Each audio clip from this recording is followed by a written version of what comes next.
Muy buenas noches, estimados televidentes. Soy Mayela Lloyd y en el marco de la celebración del mes de la etnia negra, he sido invitada gentilmente por CERTV a moderar el conversatorio Etnia Negra, Conquistas, Celebración y Caminos por Recorrer, lo cual me representa un honor, además del placer de compartir con quienes me acompañan en esta conversación.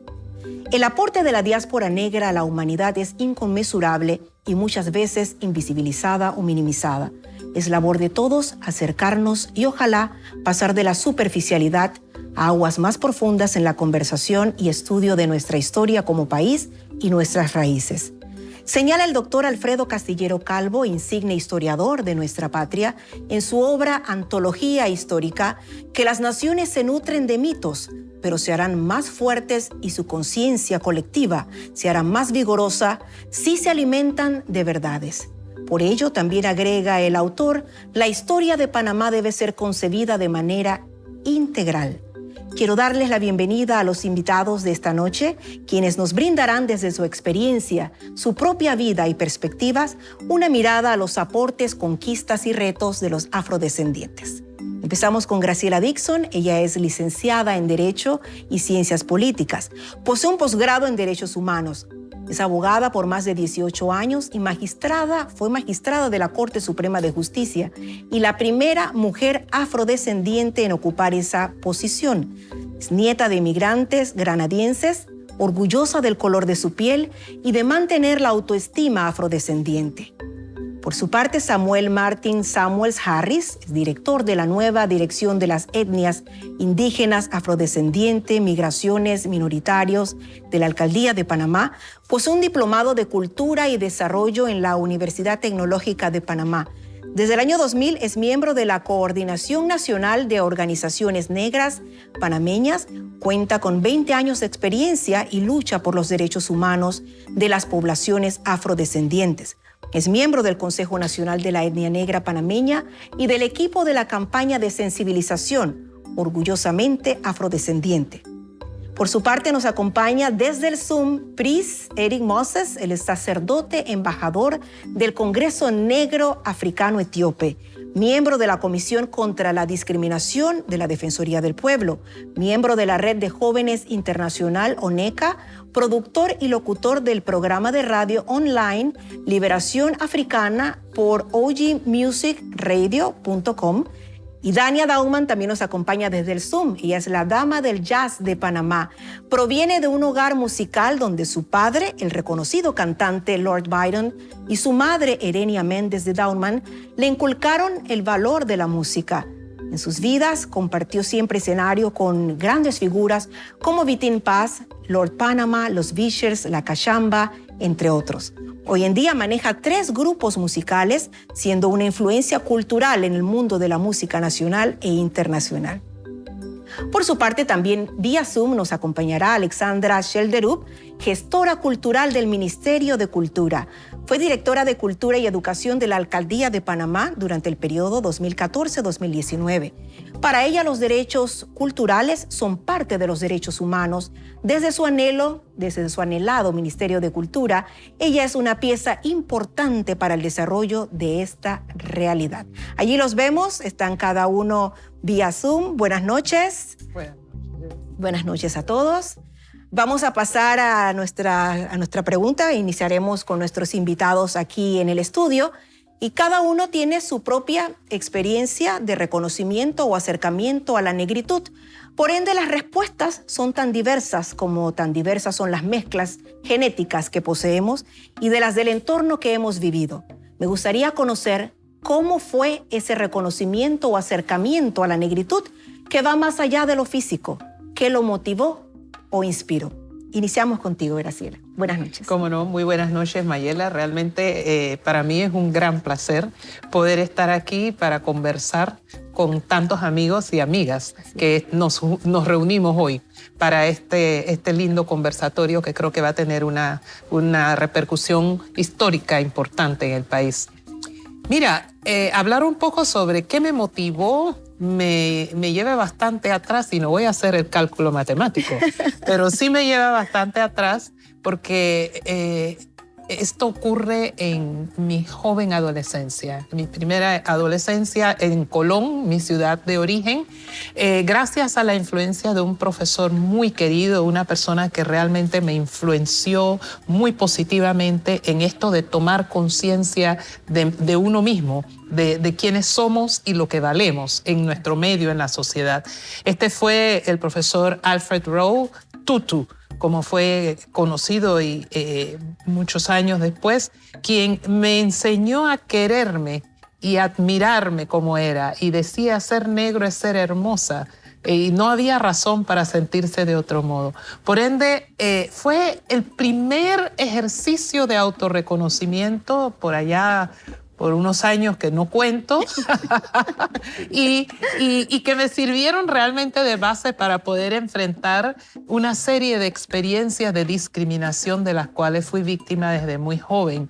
Si no hubiese habido esa influencia tan positiva, creo que no habría, algunos casos quizás no los habría reconocido como actos de discriminación, y otros quizás me habría subordinado y habría sido una víctima silenciosa. Pero no, aprendí a reconocerme y a quererme como era, y a partir de ahí se produce el despertar. Qué belleza, Graciela, muchas gracias. ¿Y en tu caso, Samuel, cómo fue?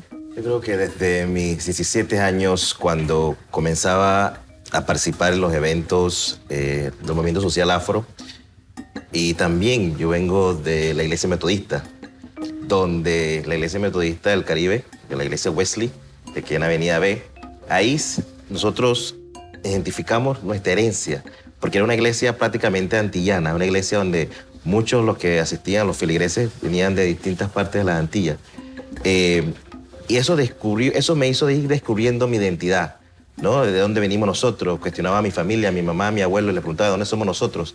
Y poco a poco, envolviéndome en todo lo que era el proceso de lucha que había desde el año 2000, 1999-2000, sobre la creación del plan de inclusión, fue motivando más mi participación dentro del movimiento social. Ante todo, quiero darte las gracias, y gracias a CRTV por la invitación, y a los que están hoy con nosotros, también a los míos que están en Zoom, todos los que están ahí son parte de este proceso de muchos años. Y la verdad, me siento orgulloso de ser afrodescendiente, me siento orgulloso de tener esa historia, que no es una historia bonita, porque la historia de los afrodescendientes fue una historia dura, una historia donde nuestros antecesores esclavos no llegaron en el crucero de amor a Panamá, ni a las Antillas, ni a ningún lado de la América. Llegaron maltratados, llegaron golpeados, llegaron frustrados.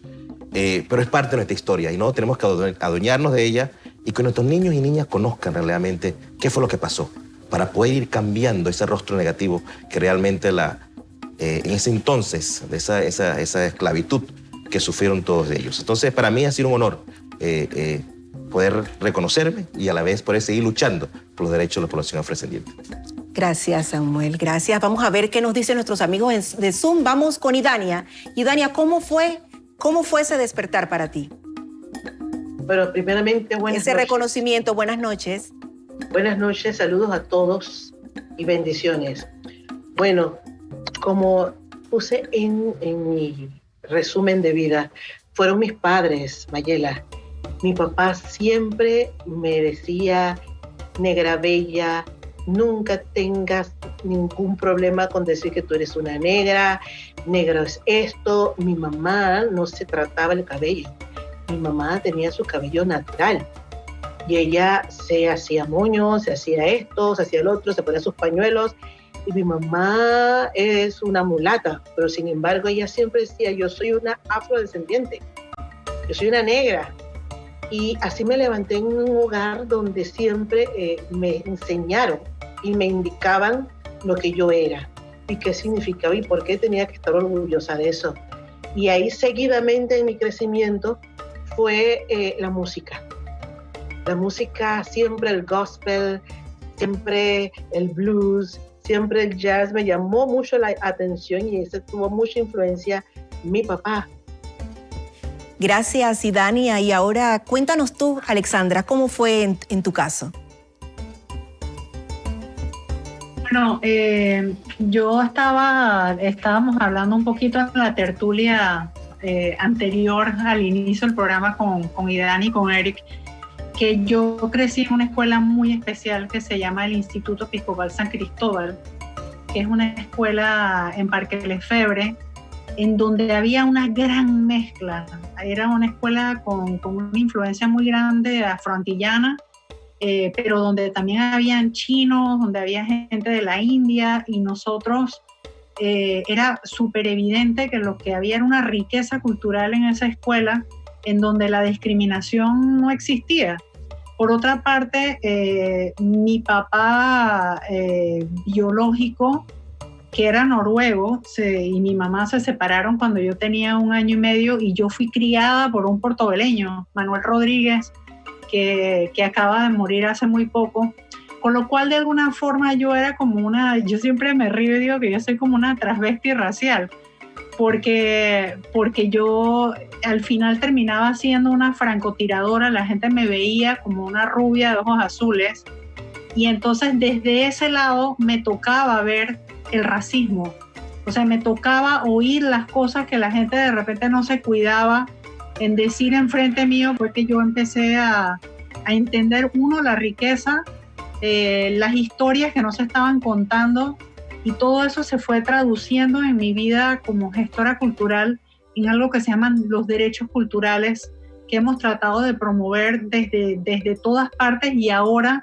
como un componente esencial dentro del lugar en donde estoy laborando, que es el Ministerio de Cultura, liderizado por Carlos Aguilar, y con gente que ha estado trabajando en esa batalla desde hace muchos años, como Enrique Noel y Rainer Tuñón y Daniel Domínguez. O sea, todo el equipo alineado a este tema de que los derechos culturales son un camino, son unos derechos, allí Graciela Dixon podrá decir mejor que yo, son los derechos habilitantes de los derechos humanos para crear un clima de igualdad simbólica en este país, que le dé el espacio a todos los que tienen que estar en nuestra narrativa de país.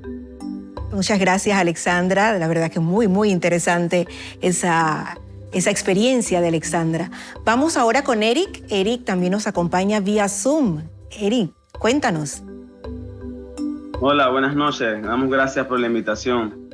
Bueno, sí, realmente yo siento que realmente siendo un joven afrodescendente, de igual manera con familias que realmente residen en lo que es en Colón, realmente en Boca del Toro, realmente son los orígenes de mi familia. Y más allá de mis ancestros, muchos, bueno, provinieron, la parada de los barcos, vamos a decir que los dieron en Jamaica y en Martinica, ¿cierto? Dentro de todo eso, mi familia, mi madre, mi abuela, vienen con raíces de Jamaica, de Martinica, y realmente igual pertenecen a los que son las diferentes iglesias llamadas popularmente Yompi Yompi, ¿no? Que realmente igual se ve en los diferentes barrios de igual manera, con asentamiento de gente negra. Pero no es eso hasta los 17 años cuando yo comienzo a experimentar mi espiritualidad, y por medio de la educación, por medio de los libros, que de una manera u otra me hacen encontrar con una historia que de una manera u otra me hacía encontrarme a mí y poder entender todo el comportamiento de discriminación racial y bullying que uno de una manera u otra percibe en miles de jóvenes afrodescendentes dentro de su crecimiento en los diferentes colegios, ¿cierto? En cuanto a reconocer naturalmente que venimos de una etnia específica y que a través de la historia, ¿no?, se hace esta brecha y disensión entre razas, ¿no? Uno va encontrándose uno mismo y el legado de sus ancestros que te ayudan a empoderarte y a reconocer y ayudar a trabajar en eso que yo llamo aprender a desaprender, ¿no? Toda esa parte del colonialismo, imperialismo y herencia de cadenas que de una manera u otra, ¿no?, heredamos de nuestros padres antepasados, ¿cierto? Muchas gracias, Eric. En breve estamos de vuelta con este conversatorio especial.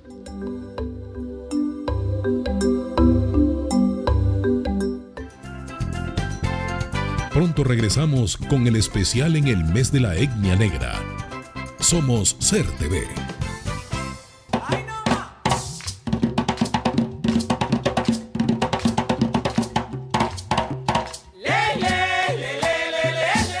Bien, y estamos de vuelta en este conversatorio especial en ocasión del mes de la etnia negra. Un placer estar con todos ustedes.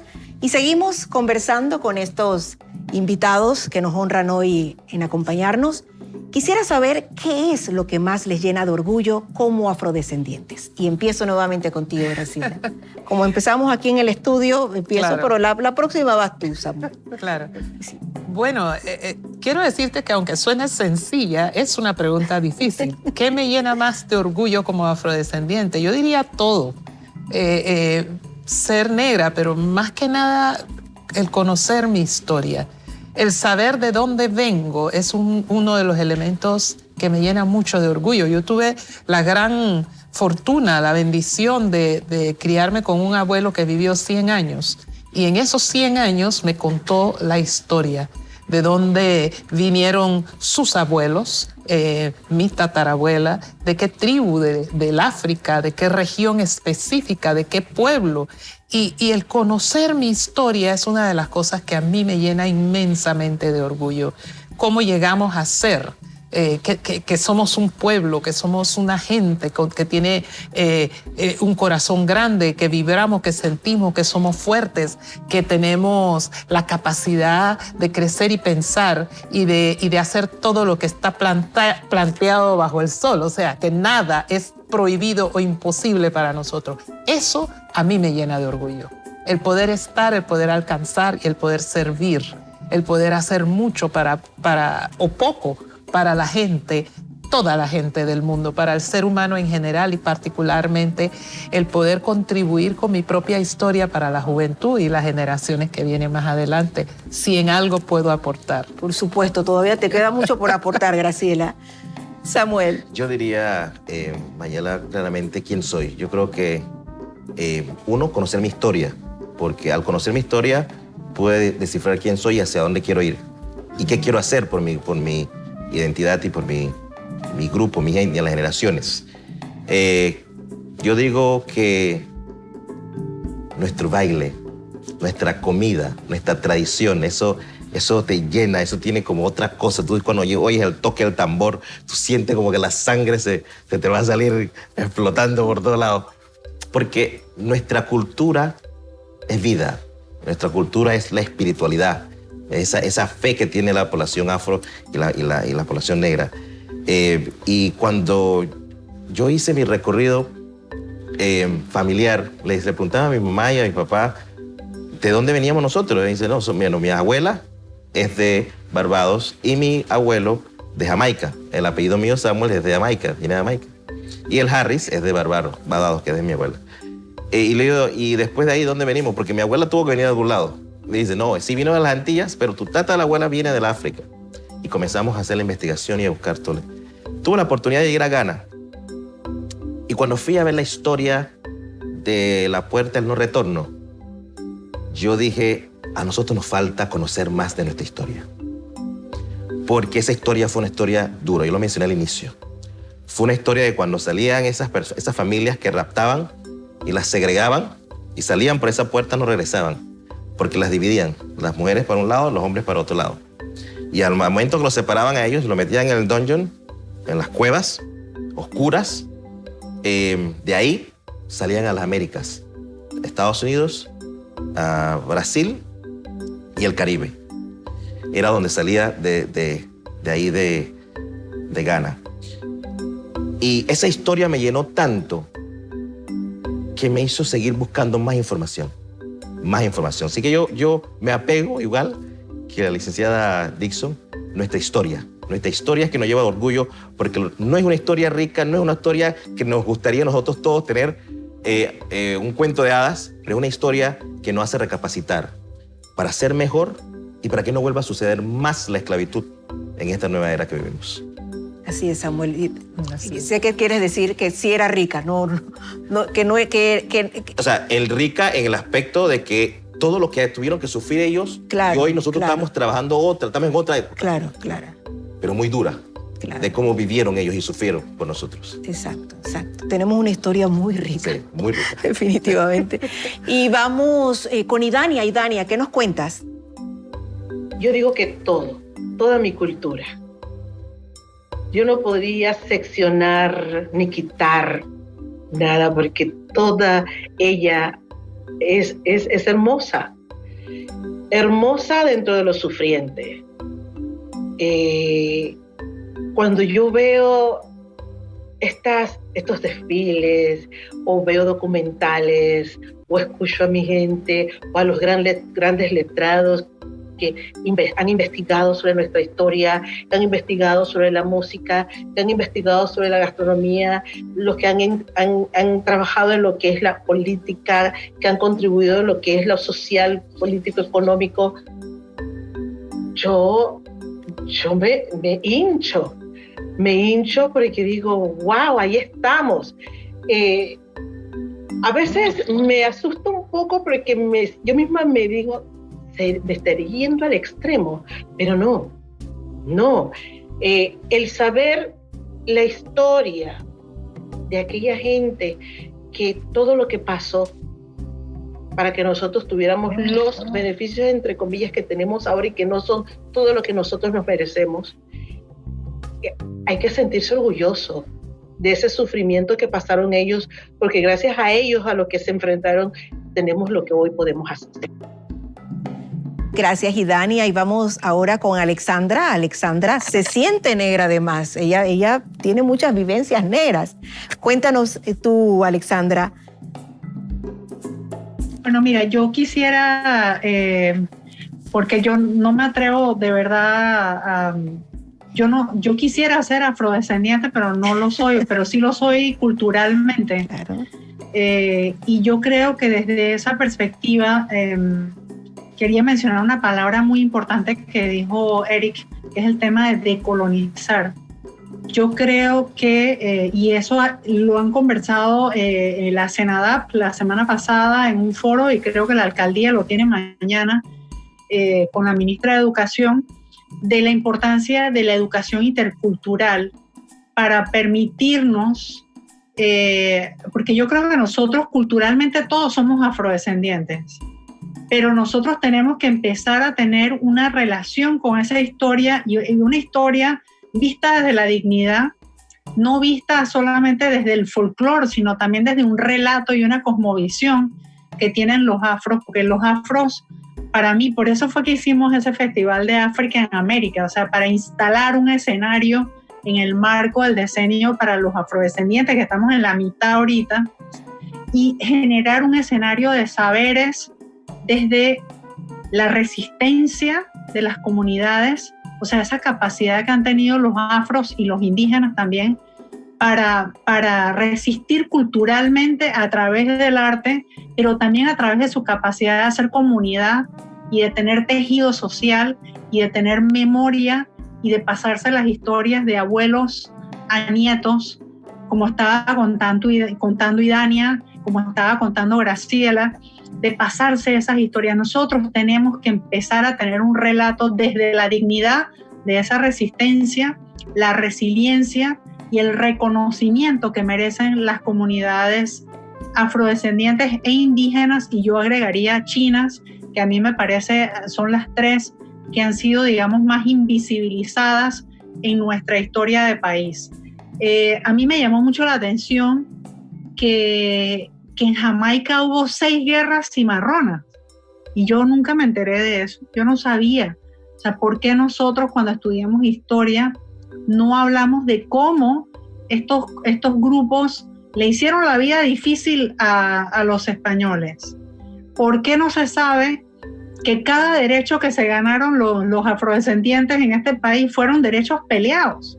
Fueron derechos desde alianzas de guerras de guerrillas, que, citando a mi amiga Miroslava Herrera, que las espaldas de esos africanos forzados fueron el precursor del Canal de Panamá, porque ellos pasaban en sus espaldas las mercancías que iban de un océano al otro. O sea, nosotros tenemos que empezar a contar esas historias y resignificar esos espacios simbólicos. Y yo creo que las políticas culturales sirven para eso. Y las políticas culturales pensadas desde varias entidades, desde la alcaldía, desde el Ministerio de Cultura, pero también desde el Ministerio de Educación. Y creo que es el momento para hacerlo. Estamos a tiempo, estamos en la mitad del decenio para los afrodescendientes, para tener realmente una política beligerante que le rinda justicia a esas historias que no hemos contado. Vamos contigo, Eric. No, sí, damos gracias. Sí, yo rescato mucho lo que hablaba un poco Alexandra, ¿cierto? Realmente esa capacidad, ¿no? Esa resiliencia, lo que hablamos, de poder resurgir entre diferentes adversidades, ¿no? Realmente, porque todos estos sistemas de segregación racial igual marcaron un antes y un después, en diferentes matices dentro de la sociedad afrodescendente. También rescató el amor del afrodescendente, ¿no? Porque realmente tras todo el dolor, tras todo el sufrimiento, tras todo lo que realmente tenía que pasar, realmente nuestros ancestros siempre siguió amamantando y cuidando a los hijos del hombre blanco, de igual manera cuidando sus hogares, sino sus alimentos, ¿no? Cuidando sus industrias en cuanto a muchas de esas cosas, amando a sus hijos y queriéndolos como propios, ¿entiendes? Y al saber que gracias a la biología molecular se sabe que el hombre escribe sus primeros pasos en la vida desde el Cuerno de África, ¿entiendes? Y de una manera u otra se va esparciendo y trayendo todo ese aporte a las diferentes naciones y civilizaciones a través de la historia, ¿no?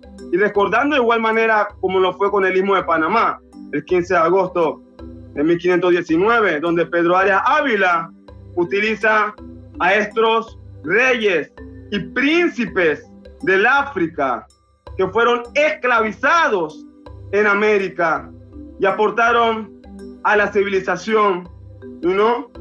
Y al conocimiento humano, mostrar nuestro orgullo por la resiliencia, el trabajo, la gota de sudor y el sacrificio de nuestros ancestros a través de la historia.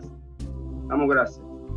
Eric, ¿y cuáles serían esas recomendaciones que ustedes propondrían entonces para hacer los cambios que se requieren para mejorar las condiciones socioeconómicas de los afroantillanos? Yo te digo, siguiendo la misma línea de los compañeros y compañeras, el tema de la educación es importante, que nuestra historia esté en el pensum académico. Que nuestros niños y niñas puedan contarlo y saber de dónde venimos, quiénes somos. Y yo creo que esa es una de las prioridades. Si nosotros no llegamos a tener esa historia dentro de la cátedra de Ciencias Sociales, para que nuestros niños los conozcan, para que el país conozca quiénes somos y también asumir nuestra identidad nacional, porque es otro tema, asumir la verdadera identidad nacional del país. Porque aquí todos hablamos de los que han venido a usurpar el país, pero los que construyeron el país no lo mencionan. Nosotros, al iniciar este nuevo, celebrando los 500 años, nosotros hicimos un foro llamado el Foro Multiétnico Reconstruyendo la Memoria Histórica. ¿Quiénes fueron los que construyeron la primera plazoleta de la ciudad? Lo dice la historia, lo dice ahí. Fueron los negros, los indígenas y los negros. 4.000 de ellos. Pero eso no lo resaltan. Entonces yo creo que ahí es donde tenemos que comenzar a trabajar. Tenemos vacíos. Hay vacíos que tenemos que llenar. También no aparecemos en la Constitución de la República. Fuimos borrados. No se habla de afrodescendientes ni hay nada negra en la Constitución. Solamente se habla de indígena. Busquémoslo. Entonces son temas que yo creo que el movimiento social en estos 20 años, poco a poco, ha sido ese líder, el movimiento social y las organizaciones, de ir impulsando estas acciones y estas propuestas para ir mejorando e ir incluyendo a la población afrodescendiente dentro de esa estructura de país y de Estado. Yo creo que cada uno ha hecho y ha dado su granito para que eso suceda. Y eso es una de mis recomendaciones. Sigamos la lucha, sigamos trabajando en unidad, sigamos teniendo nuevos espacios. Tenemos la ley, que si esa ley 9 del 30 de mayo, hoy en día no podíamos hablar del Día de la Isla Negra. Gracias a esos líderes, a don Clara Richard, Elías Colley y todos los otros que participaron en ese proceso. Tenemos a la ley de Senadap, la creación de la Secretaría Nacional de Asuntos de Desarrollo Afrodescendiente.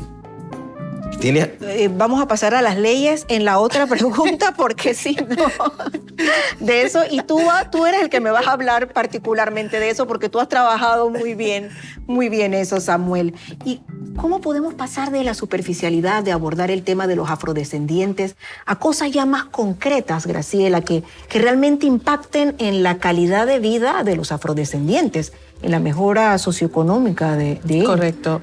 Sí, mira, yo creo que estamos hablando de un proceso que tiene 3 ejes. Yo veo el eje de la educación, como bien lo señala nuestro amigo Samuel, como prioridad, pero no basta, porque la educación es un proceso o es un mecanismo, ¿no? Un proceso es un mecanismo que tiene un impacto generacionalmente hablando, o sea, es un proceso más lento, necesario, indispensable, pero que no vamos a verle los resultados, no va a generar frutos al día siguiente. Por ende, junto al tema educativo, que es prioridad, yo creo que hace falta la construcción de un consenso social que introduzca mecanismos, fórmulas de manera proactiva, pero por consenso, en donde los principales sectores que son el motor de la economía de la sociedad panameña se comprometan a ejecutar tareas específicas. Yo creo que aquí hay que hacer una agenda, que esa agenda ya se viene construyendo, pero que en esa agenda se establezca qué rol y qué cuota de responsabilidad de tareas van a cumplir los medios de comunicación, todos, no solamente los medios de comunicación estatales.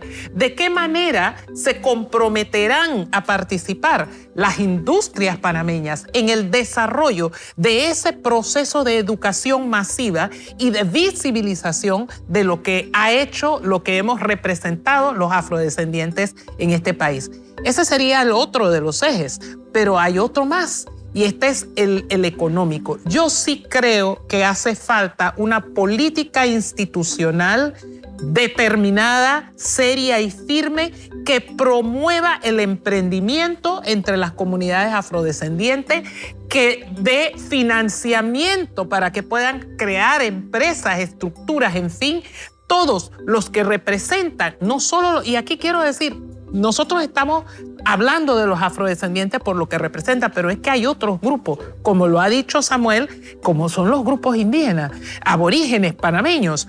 Ese sector que está... conversación pendiente. Exacto, eso es una deuda pendiente. Entonces, no basta con solo introducir modificaciones en el pensum académico y que eso sea institucional en todos los colegios y escuelas públicos y privados, obligatorios, para que la sociedad panameña, que es multiétnica, multicultural, tenga la posibilidad de conocer quiénes somos realmente. Pero además de eso, como lo dije, es indispensable construir un consenso social en el que participen todos los sectores, todos los estratos y donde se establezca cuál es la agenda a la que nos comprometemos y de qué manera lo vamos a desarrollar. Claro. Pongámosle calendario, que no se quede en el aire. Bueno, sí, golpes de pecho,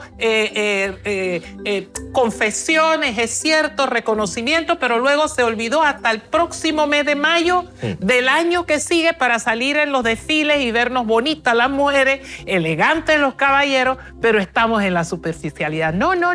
Hagamos una agenda con fecha de cumpleaños, que establezca los mínimos a alcanzar en tiempos específicos. Yo creo que con eso estaremos realmente pasando de la superficialidad a lo concreto. Ese sería mi consideración. Muy interesante ese aporte que nos han dado estos compañeros aquí en estudio. Vamos a ver en Zoom qué nos dice Alexandra, por ejemplo. Bueno, hay dos cosas que me parecen interesantes. La primera fue la declaratoria de la manifestación cultural de los Congos como patrimonio cultural inmaterial de la UNESCO. Eso justamente hay que pensar que en una época estaba prohibido el juego del Congo en Panamá.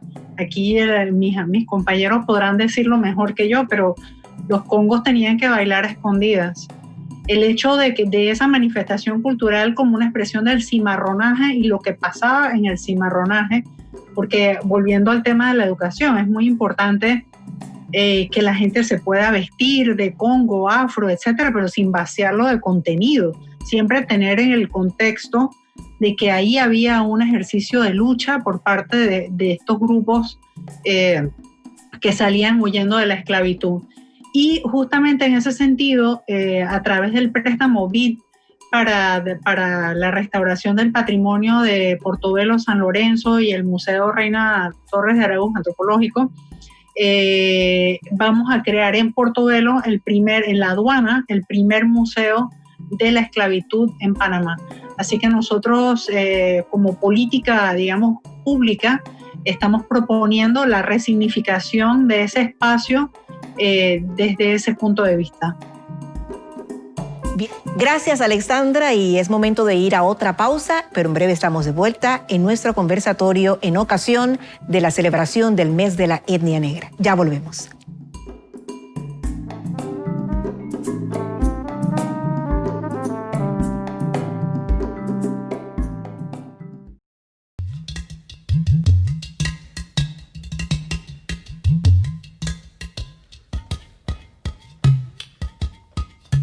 Bien, estamos de vuelta en el conversatorio en ocasión del mes de la etnia negra y entramos en materia legal con nuestro amigo Samuels para que nos indique cuáles son esos avances jurídicos que se han concretizado en materia de reconocimiento e igualdad para los afrodescendientes. Vamos a ver aquí en estudio que estamos en el aspecto legal y Samuel ha estado muy ligado al trabajo de esa ley. Sí, en su momento representando al movimiento social afro, la ley 9 del 30 de mayo del año 2000 que crea y declara el Día Cívico de la Etnia Negra, como mencionaba anteriormente por estos amigos y líderes, don Carl Richard, Elías Colley, que fueron que llevaron esta ley a la Asamblea. Hoy la tenemos, hoy podemos celebrar ya 20 años, celebrar el Día de la Etnia Negra. Nos tomamos el mes y cuidado el año, pero se celebra y se habla al país sobre el tema. Hay distintas actividades, distintos foros, conversatorios, que realmente resaltan nuestra identidad y nuestra historia. Y motiva a las personas todavía que tienen, a veces yo digo, duda de su identidad, de poder buscar esa información y reconocerse. Porque muchos, he conocido muchos, que en este caminar de estos 20 años han podido reconocer su identidad, de dónde son y dónde vinieron. Tenemos la ley también que crea CENADAP, la Secretaría Nacional, la Secretaría del Desarrollo Afrodescendiente, que esta instancia es una instancia importante, porque ahí se generan las acciones para hacer políticas públicas para los pueblos afrodescendientes. A bien o a mal, esta ley sí necesita hacer algunas modificaciones, algunos cambios, porque debe darle más acciones, o sea, darle más, ¿cómo le digo?, más engranaje para que la directora pueda hacer su trabajo a nivel nacional. Está un poco atada en ese aspecto, pero yo creo que estamos en el proceso, ¿no?, de ir trabajando eso y muy bien ella ha podido ir haciendo su trabajo con alianza con las organizaciones internacionales y con las organizaciones nacionales que son realmente las que alimentan el trabajo que hace esta Secretaría. También tenemos ahora la nueva dirección de las etnias en la Alcaldía de Panamá. Eso no existía, es otra instancia que también va a reforzar el trabajo de CENADAP para los grupos afrodescendientes, indígenas y también los otros grupos de migraciones que tenemos en la ciudad y grupos minoritarios. Y el tema que hemos estado trabajando en la modificación de la Constitución de la República, cuando hubo ese momento donde se solicitaron las propuestas, la inclusión de la población afrodescendiente o de la etnia negra, reconociéndola como tal dentro de la Constitución de la República, porque estamos totalmente invisibilizados, no existimos en la Constitución, y eso fue borrado en 1941. Entonces yo creo que han sido 20 años que realmente la etnia negra ha impulsado mucho en el país. Y en 20 años, los gobiernos que han pasado, cada uno ha reconocido lo que ha querido reconocer. Hay que ser justo. Pero no es el punto. El punto es que nosotros tenemos que entender que somos parte de este país.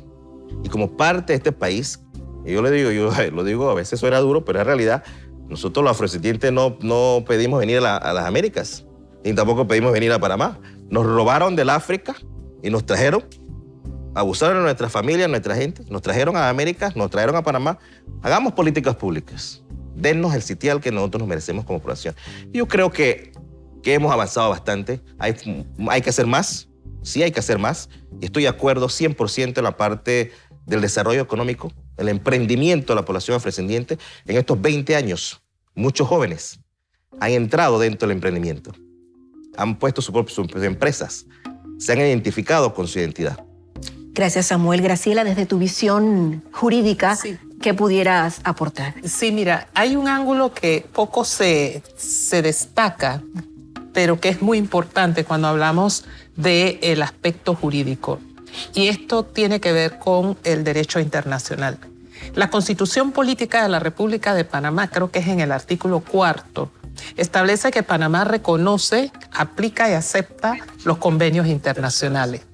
Y resulta que Panamá es uno de estos países que ha ratificado un número impresionante de convenios internacionales. ¿Qué significa eso? Que los convenios que Panamá ha suscrito y ratificado en materia de derechos humanos y que incluyen los temas contra la discriminación, que plantean la necesidad de dar participación, etcétera, esos son convenios que deben ser aplicados a la luz de lo que dice el artículo 4. O sea, deben ser tomados como ley de la República. Yo creo que, como ha dicho Samuel, efectivamente el recorrido en los 20 años desde que se aprobó la ley que crea el Día de la Etnia Negra ha sido enjundioso, se ha hecho algo. Yo lamentablemente no comparto la teoría de que se ha hecho bastante. Yo creo que se ha hecho algo. Yo soy más conservadora. Seré más ambiciosa, lo confieso.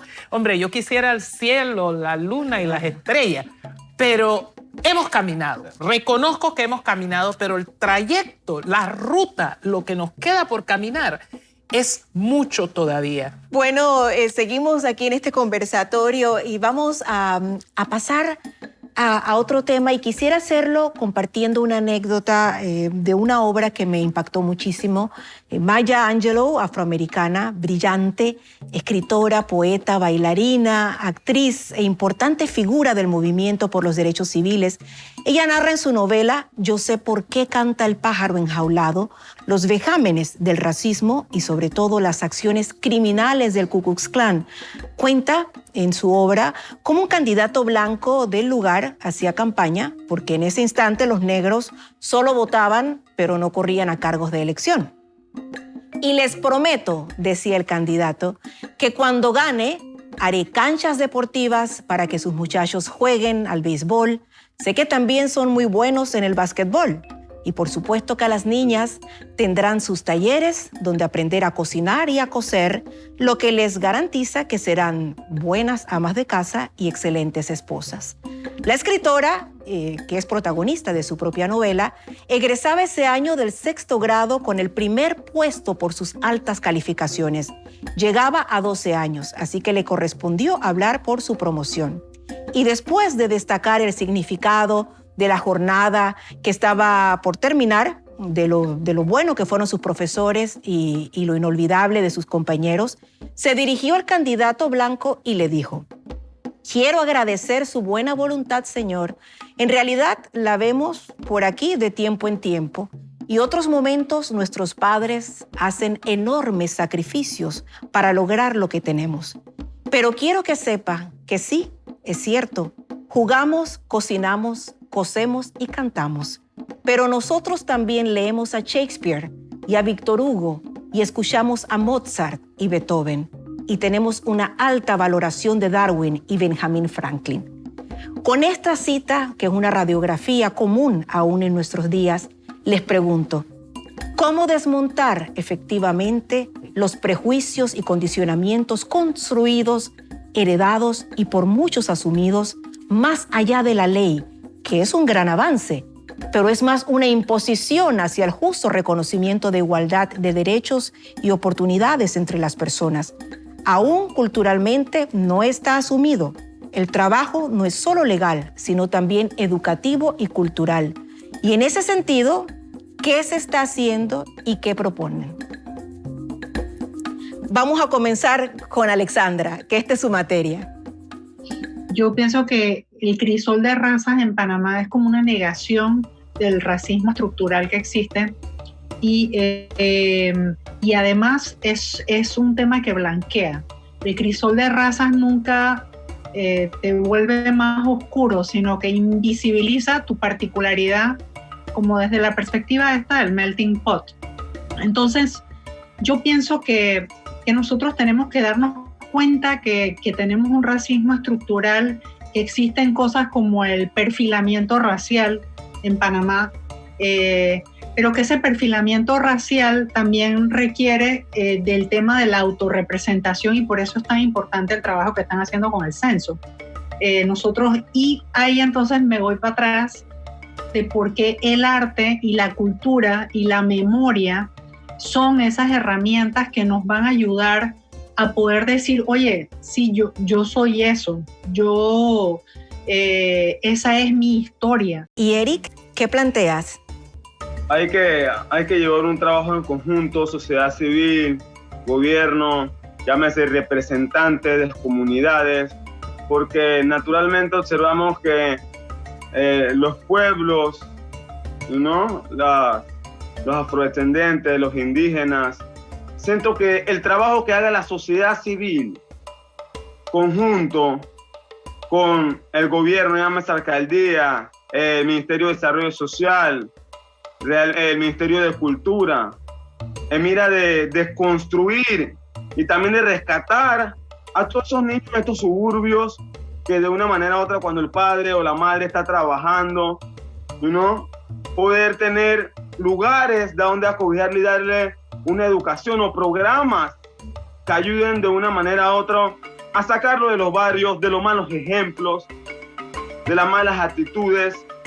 Pero es un trabajo en conjunto donde igual no solo se necesita la intención, sino también el capital de poder empujar a todos estos líderes comunitarios, ¿no? A estos municipios, dotarlos de las herramientas correctas para aportar en esta construcción social. Muchas gracias, Eric. Y Dania, cuéntanos. Y Dania, vamos con tu opinión.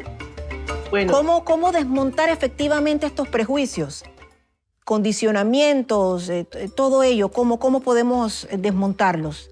Bueno, es una labor bastante fuerte, porque para mi percepto es necesario hacer, como estaban diciendo nuestros compañeros, es un trabajo de la sociedad civil y el gobierno en todas sus entidades. Se basa e inicia en la educación. ¿Y por qué la educación? Porque de la educación viene la información. De la información viene entonces el yo aceptar quién soy, qué soy, y entonces de allí viene el querer participar, que para mí sería la inclusión. Si no atacamos la educación, la reorganizamos, incluimos las partes de la historia donde nos han borrado, eso va a ser inútil. Muchas gracias, Idania. Y aquí, pues brevemente en estudio, aporte. ¿Cómo concretamente podemos erradicar toda esa predisposición, prejuicios, etiquetas, que pasar de la ley a constituirlo ya culturalmente, asumirlo? Sí, yo creo que hay cosas sencillas del cotidiano, de la vida a colores, como yo lo digo, que si lo hiciésemos de manera primero estimulada, programada, luego se convertirían en práctica natural, fluirían en el tejido social.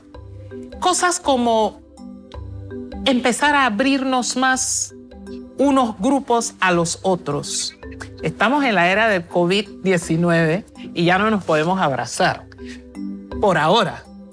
Pero una de las enseñanzas, una de las grandes enseñanzas que salen de esta crisis sanitaria mundial es cómo los seres humanos necesitamos unos de los otros. ¿Cuánto necesitamos abrazarnos? Si esto es así para toda la raza humana, entonces ¿Qué tal si empezamos a generar eventos, actividades, oportunidades, circunstancias en las que converjan los distintos grupos humanos de distintas culturas y etnias que conviven en Panamá y que hacen parte de eso que Alexandra explicaba del crisol de raza, pero entendido en positivo? ¿Qué tal si, por ejemplo, la Feria Afroantillana, además de la Feria Afroantillana, hiciésemos una gran feria multicultural en donde la gente se conozca, se vea, intercambien las comidas, la parte gastronómica, veamos los bailes? Yo creo que estaríamos construyendo una sociedad en el mundo práctico y a colores, como yo lo digo, mucho más inclusivo, mucho más de compartir, en donde los abrazos serían abrazos universales y de todos los colores. Así es como yo lo veo. Gracias, Graciela. Está la fiesta alrededor del mundo, pero es un día. Es un día. Y es más bien, sí, entiendo que es una actividad más diplomática. Es más diplomática, exacto. Es correcto. Un acercamiento, un abrazamiento entre culturas. Entre culturas, las que tenemos en este país, y de todos los estratos, donde la gente, desde la más sencilla, todos nos podamos ver. Un poco como la Feria Afroantillana ampliada. Exacto, pero ampliada. Que ahí también compartimos todos. Samuel, brevemente, para ya pasar a la última pregunta. Racismo y discriminación no es más que prejuicio más poder. Y muy bien, Graciela mencionó algo que nosotros tenemos ya en nuestro line-up de actividades lo vamos a hacer en octubre. Y esperemos que para aquí a octubre podamos hacerlo con esto del tema del COVID, porque nunca hemos visto esa integración de las etnias de este país. Y nos pusimos esa propuesta en la mesa porque los indígenas tienen su historia y su tradición. Muchos no lo conocen, Lo conocen los que han querido ir a investigar y conocerlo, porque hay otros que se burlan de ellos. Hay que decir las cosas como son. Tenemos los afrodescendientes y también tenemos la cultura china. También tenemos los hebreos que celebran y los judíos. Entonces, esa integración, nosotros muy bien tenemos en nuestra agenda un line-up, un festival internacional étnico para el mes de octubre de nuestra oficina, porque creemos en eso. Cada etnia tiene su historia y es parte del desarrollo de este país. Y todos debemos conocerla, porque así cada uno va aportando. Y cuando lo conoces, ¿qué va a pasar? No vamos a apropiar de esa verdadera identidad como país. Y eso es tan bonito ver esa hermandad. Yo sueño con eso también. Sueño con eso y lo vamos a hacer. Dios primero nos da la oportunidad de hacerlo. Si el COVID no toma fuerza aquí. Así es. Más adelante. Bien, vamos ya para concluir brevemente. ¿Cuáles serían sus reflexiones finales? Lo vamos a ver en Zoom. Cuéntanos tú, Alexandra. Parte de lo que tenemos que hacer desde las políticas públicas es ayudar a desempañar ese espejo para que nos gustemos con toda la riqueza de la cual somos dueños, para que veamos nuestra parte indígena, nuestra parte afro, y aunque no tengamos biológicamente la parte afro, saber que lo cultural trasciende lo racial. Es decir, todos los panameños oyen un tambor y brincan. O sea, nosotros somos eso. Tenemos que buscar esos canales de comunicación que permitan que nosotros podamos abrazar todo lo que somos, incluyendo la parte afro, la parte indígena, la parte española también, o sea, todo eso que nosotros llevamos en las venas y que no vemos completo. Así que esa sería mi frase final, hay que desempañar el espejo. Gracias, Alexandra. Eric, brevemente, una reflexión final cortita. A mí me gusta mucho compartir que realmente a través del tiempo hemos ahorrado tanto en educación que somos ricos en ignorancia hoy en día, ¿cierto? Entonces exhorto realmente a nuestros hermanos, hermanas, todas las personas que nos escuchan a través de TV y programas como estos que ayuden a visibilizar los trabajos de los afrodescendientes y también a observar las diferentes matices, cómo se van comportando y manifestando estos grupos étnicos, realmente a profundizar a través de la historia y a través de este mes de la etnia negra, un tiempo para traer remembranza, para mostrar nuestro orgullo, para de igual manera motivar a las generaciones venideras a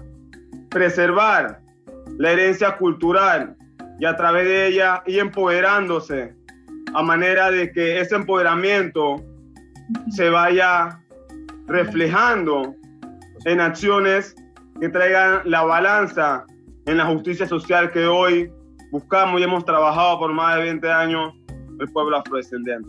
¿Y Dania? Bueno, este es mi pensamiento.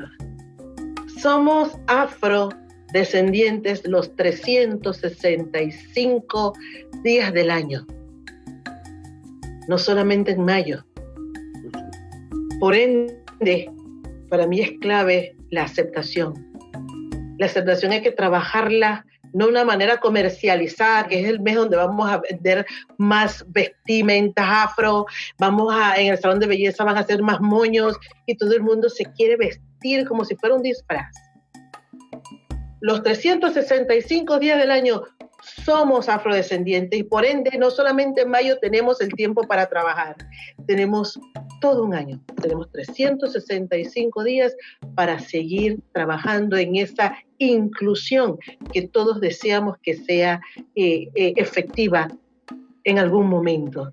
Así que seamos afrodescendientes no solamente en mayo, trabajemos por esa inclusión los 365 días del año.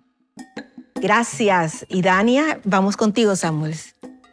Si nosotros no llegamos nuestra cultura a nuestro barrio para que el niño se involucre, para que el niño aprenda y diga, eso es mío, y lo apropie, nadie lo va a hacer por nosotros ni por ninguna de nuestras identidades. Así que mi mensaje final, mi mensaje a todos es apropiarse de su identidad, conocer su cultura, quiénes somos y dónde venimos. Y yo te digo la verdad que no va a haber más discriminación ni racismo aquí en Panamá. Muchas gracias, Samuel. Graciela, para concluir, sí. La cereza. Bueno, no sé si cereza o frambuesa. Pero... Bueno, el tutti frutti. Me gusta más el tutti frutti. Mira, mi última reflexión, yo realmente escuchando a todos los que hemos participado en este conversatorio, yo creo que lo hemos dicho todo, hemos dicho bastante. Mi última reflexión sería, como dice Alexandra, hay que desempañar el espejo. Y como dice Samuel, tenemos que reconocernos a nosotros mismos. Entonces yo invito a que nos miremos al espejo. Pero mirémonos al espejo orgullosos. Sintámonos fuertes, sintámonos dignos, sintámonos merecedores. Y además de eso, empecemos a abrazar. Mandemos el mensaje hacia afuera que dice, somos negros, somos hermosos, somos orgullosos, somos parte de esta sociedad y te queremos. Bueno, agradecemos aquí a los amigos que nos han acompañado en el estudio. Se encuentran Samuel, no, también Graciela, muchísimas gracias. A ustedes también, a los que nos acompañan en Zoom, vía Zoom, ahí los vemos. Vamos a ver si vemos a Dania, a Eric, y también ahí vemos también a Alexandra. Están todos, muchísimas gracias. Pero como todo, se nos agotó el tiempo y reitero, esta conversación, como otras, debemos tenerla mucho más frecuentemente entre todos los panameños y que no sea solamente entre los que son, parecen o se consideran negros, sino entre todos. No darle la espalda a los temas incómodos, negar hechos dolorosos de la historia, solo niega a las sociedades y naciones la oportunidad de comprender, de reconocer y corregir acciones y así asumir mayor responsabilidad y conciencia para la construcción del futuro que deseamos sea mejor para todos. Y muy importante, sobre todo, el Ministerio de Educación, de Cultura y los medios de comunicación visibilizar no solo las trenzas, sino también los grandes aportes que ha hecho la diáspora negra a la humanidad y a los afrodescendientes en general. Sí, el deporte, pero también la literatura, el arte, la música, la ciencia y mucho más. Gracias a cada uno de nuestros invitados nuevamente. Hacer TV por la iniciativa y muy especialmente a quienes nos han acompañado desde sus hogares. Que tengan todos muy buenas noches.